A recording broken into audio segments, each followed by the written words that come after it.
परम श्रद्धेय आचार्य श्री के चरणों में वंदन करता हुआ सभी साधुगण साध्वीगण को विनम्र नमस्कार करता हुआ मैं अपना निवेदन प्रस्तुत करता हूँ।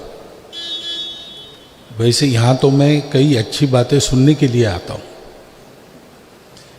क्योंकि इधर अध्यात्म का काम है, उधर भौतिक जगत का काम है। ऐसा माना जाए तो भी अपने देश में सब बातों का आधार अध्यात्म ही है। तो हमारे यहाँ मिलकर सबने चलना, सबकी मिलकर उन्नति होना, एक दूसरे में दूरी द्वेष शत्रुता पैदा नहीं होना, एक दूसरे के साथ आत्मीयता का भाव रखते हुए एक दूसरे को सहायता करते हुए आगे बढ़ना, ये जो काम है वो धर्म का काम कहा गया है। और उस धर्म का श्रीमद् भागवत में चतुष्पाद रूप 4 पाद उसके बताए गए। पहला है सत्य। तो सारी बात सत्य के आधार पर ही होती है।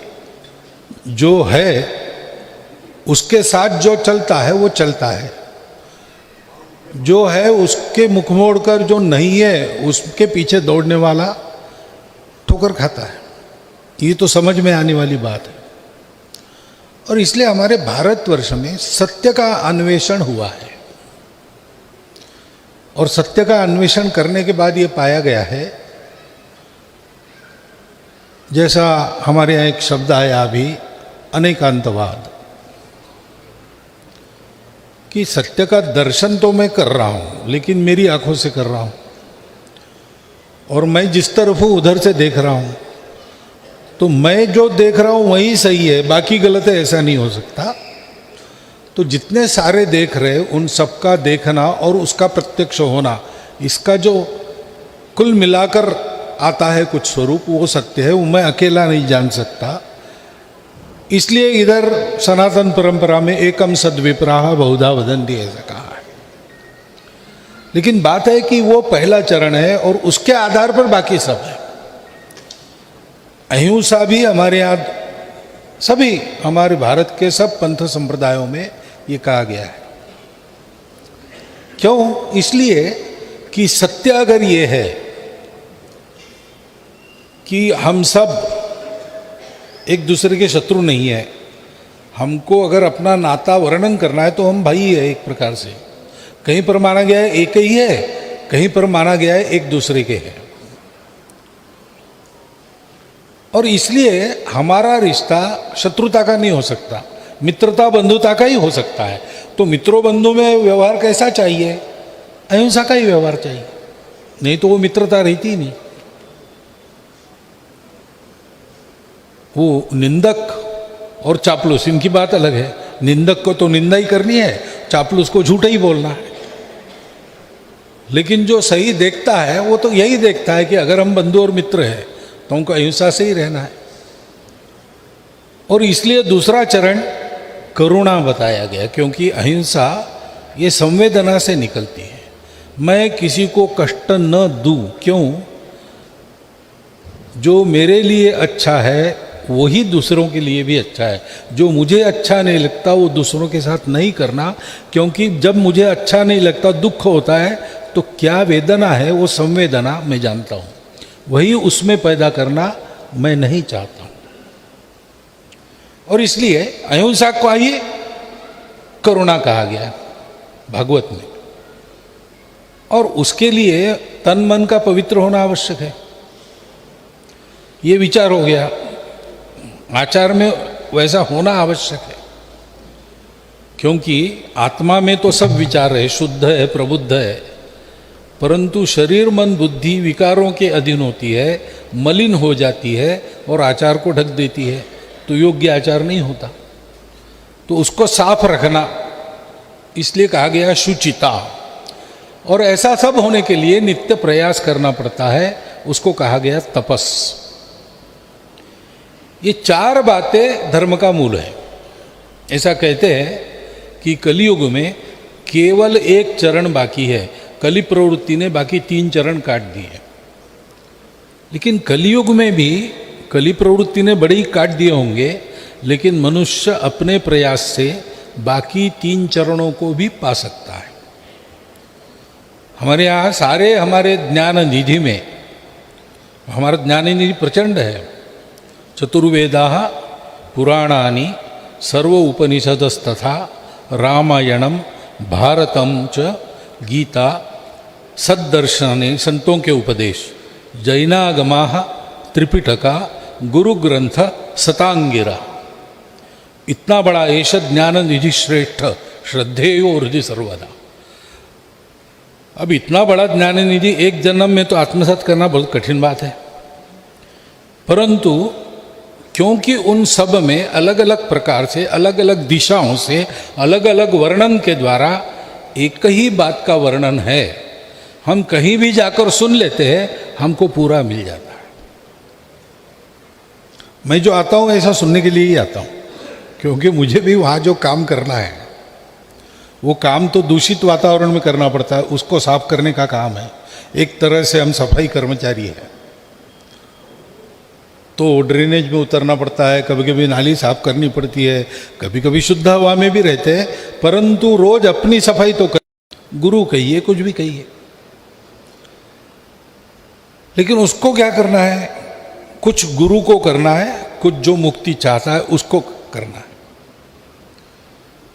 तो जिसको ये कराना है, लोगों को ऊपर लाना है, पहले उसको वो किसी भी स्तर हो उसको उस स्तर पर जाना पड़ता है, उनके जैसा बनना पड़ता है। अलौकिक होकर भी लोगों में रहना पड़ता है, लोगों के प्रति अलौकिक होकर नहीं, क्योंकि अलौकिक जो चरित्र है, चित्र है, लोग उसकी पूजा करते हैं, उत्सव करते हैं, लेकिन ऐसा करके उसके जैसा बनने की जिम्मेवारी से मुक्त हो जाते हैं। ये लोगों का स्वभाव है, मनुष्य का ये स्वभाव है। वो बहुत अच्छा है, सुंदर है, भव्य है, दिव्य है, लेकिन बहुत दूर है, मेरे बस की बात नहीं वहाँ तक जाना, तो मैं उसका तो जय जयकार करूँगा, जयंती पुण्यतिथि पूजा उत्सव सब करूँगा, मैं जहाँ है वहीं रहूँगा, अपना काम नहीं हो। लेकिन वो अच्छा है, तो फिर वो अच्छाई तक का जो रास्ता है, जो बड़ा कंटका किरण लगता है, मेरे जैसा कोई अगर 2 कदम आगे जा रहा है तो मैं उसका हाथ पकड़ के, वो जाता है मेरे जैसा ही है, तो 2 कदम तो मैं भी जा सकता हूं। तो गुरु को 2 कदम आगे उस रास्ते पर अपने शिष्य के निकट रहना पड़ता है। ये विशेषता है। हम सनातनी परंपरा में कहते गुरु गोविंद दोनों खड़े काके लागू पाए, और गुरु के क्योंकि गुरु का सामर्थ्य है, गोविंदों के भी सामने खड़ा रखता है।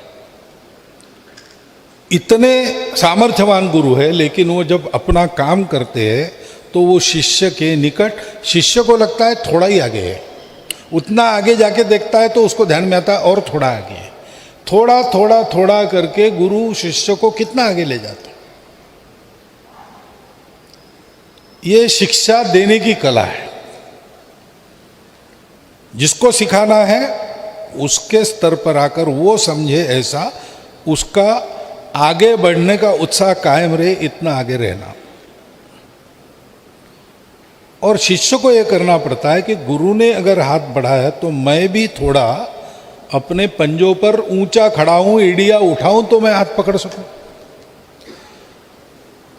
ऐसा जो आलसी है जो कहता है कि गंगा अगर पवित्र है तो मैं बिस्तर पर लेटा हूं, मेरे पास आके मुझे पवित्र करे, तो गंगा के भी आकर पवित्र नहीं करती।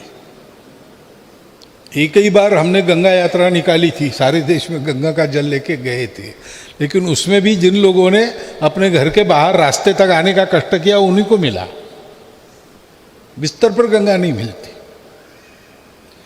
तो शिष्य को भी प्रयास करना पड़ता है। प्रयास का उत्साह जागृत रहता है जब वो देखता है कि हाँ ये हो सकता है, ऐसा हुआ है, मेरे साथ अन्य लोग भी कर रहे हैं। यानी महापुरुष हो गए, महापुरुष बनने वाले आगे आगे बढ़ रहे हैं, और मेरी पीढ़ी तक मेरे जैसे लोग प्रयास करके आगे बढ़ रहे हैं। वहाँ तक जब पहुँचेंगे, लेकिन आगे तो बढ़ रहे हैं। ये उसको दिखना चाहिए। इसलिए हमारे समूह में भी एक वातावरण रखना पड़ता है अच्छाई का। और ये काम जहाँ होता है वहाँ ये सारी बातें बढ़ती है। तो मैंने कई बार बताया भी है और आप भी जानते हैं। अभी मैं यहाँ बैठा सुन रहा था, दोनों प्रवचनों में मैंने सोचा कि मैं संघ का विचार और संघ की कार्य पद्धति ही सुन रहा हूँ, तो इतनी समानता है। अब हमारे पास आध्यात्मिक अनुभूति वाले सब लोग हैं ऐसा नहीं है, इसी प्रकार सब काम करते हैं, लेकिन जितना वो आगे बढ़े अध्यात्म के बारे में उतना ही बोलते हैं हम संघ में, उससे ज़्यादा नहीं बोलते। हम बाकी सद्गुणों को बताते हैं, जैसे काम क्रोध से दूर रहो, तो आध्यात्मिक बात है ही, और अध्यात्म के बिना वो हो भी नहीं सकता पूरा, लेकिन एक मात्रा तक संयम तो रख ही सकता है आदमी। दूसरों के मन की चिंता करो, दूसरों को अपना कष्ट नहीं देना चाहिए, अपने कारण दूसरों को कष्ट नहीं मिलना चाहिए, ये तो कर ही सकता है आदमी। तो ये जो आचार है वो बनता कैसे है? छोटी छोटी बातें हम 2 कदम आगे की बताते हैं और आदत करवाते हैं। एक अंग्रेजी में एक वाक्यों का क्रम है, 4 वाक्यों का। Reap an action, sow an action, reap a habit. एक कृति बो, वो बार बार करते तो एक आदत काटो, जैसे बीज बोते हैं आदत काटते हैं। तो so an action reap a habit, so a habit reap a nature. आदत पक्की बन जाती हो तो स्वभाव का अंग बनने लगती है, और जब वो स्वभाव में आ जाती है तो so a nature reap a character, वो अपना शील बन जाती है।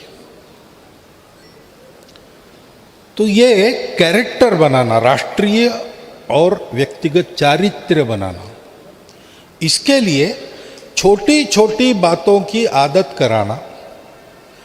आदत करने का काम कष्टकर है, तो आनंद का वातावरण रखना, सरल कार्यक्रमों के द्वारा आनंद कराना, उसकी आदत कराना, आत्मीयता का वातावरण रखना, तो आदमी उस पद पर जाने अनजाने बढ़ते रहता है। और जब समझने की उसकी पात्रता आती है तब वो जानता है कि मैंने जो किया है वो क्या है और आगे जो करना है वो क्या है। ऐसा ये काम अपना चलता है। और उसके लिए और एक बात आवश्यक है, बीज बो, ऐसे ही कहावत है ना, सो ए हैबिट। तो बोने के लिए बीज चाहिए, पहली बात। बीज है तो वृक्ष मिलेगा, बीज ही नहीं है तो वृक्ष नहीं मिलेगा। लेकिन केवल बीज होके नहीं चलता, जमीन चाहिए, और जमीन तैयार चाहिए। फेंक दिया बीज जमीन पर तो बहुत कम जमीन ही पहले से इतनी तैयार है कि जहाँ बीज पड़ा तो अंकुरित होता है। बिहार में अपने टाल क्षेत्र है, गंगा के दहाने में प्रतिवर्ष बाढ़ आती, गंगा सारा वो अपनी मिट्टी लेके वहाँ आ जाती, 4 महीने रहती, चली जाती। जाने के बाद गंगा के वो मिट्टी वहाँ रह जाती। उसमें अगर चना आपने फेंक दिया तो फिर आपको काटने के लिए ही जाना है, इतनी उपजाऊ। लेकिन ऐसा कम रहता है। मनुष्यों में भी जो जन्मतः पूर्व कर्मों के कारण तैयार होके आए हैं, इसलिए कुछ छोटी बात बन जाती है जिससे एकदम वो बीज उनमें पनपता है, क्योंकि वो पहले से तैयार है। सामान्य तो समाज की अवस्था ऊसर जमीन जैसे रहती है, उसको तैयार करना पड़ता है। और ये तैयार करने का काम अपनी आत्मीय निकटता करती है, क्योंकि सब में आत्मा है, सब एक ही है अथवा एक दूसरे के है। तो हम सबको देखते हैं तो अपनत्व की दृष्टि से, कुछ उनके बारे में करते हैं तो उनके कल्याण की दृष्टि से, कुछ उनको सुनाते हैं तो उनका हित हो ऐसा ही सुनाते हैं।